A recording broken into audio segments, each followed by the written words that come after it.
अस्सलाम वालेकुम दोस्तों, मैं हूं फ़हीम शाह और आप देख रहे हैं सुपर चैनल। आज ये एक हमारे बहुत ही मोअज़्ज़िज़ और बहुत ही हमारे बड़े बैठे हुए जो जिनका काम है कुर्सियों का, और जो कुर्सियां बुनते हैं, और इन्होंने सारी ज़िंदगी जौन सी कुर्सी बुनने में लगा दी है, लेकिन इनको कोई भी बेनिफिट नहीं हुआ इनको। ये देख ले, अपने बाल बच्चों के लिए ये रोज़ी कमा रहे हैं और कितनी मुश्किल से कमा रहे हैं। ये आप देख रहे हैं, ये मैं आपको दिखा रहा हूँ कि ये किस तरीके से कुर्सी भून रहे हैं। ये देखें, आप देख रहे हैं, ये देखें, मैं आपको करीब करके दिखाता हूँ कैमरे की मदद से। ये देखें,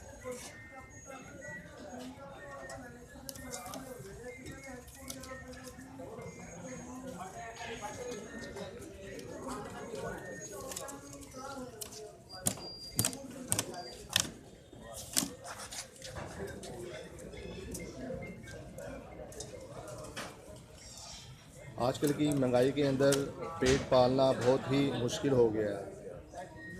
ये देखें कितनी मेहनत से अपने बाल बच्चों की रोज़ी रोटी के लिए कितनी मेहनत कर रहे हैं।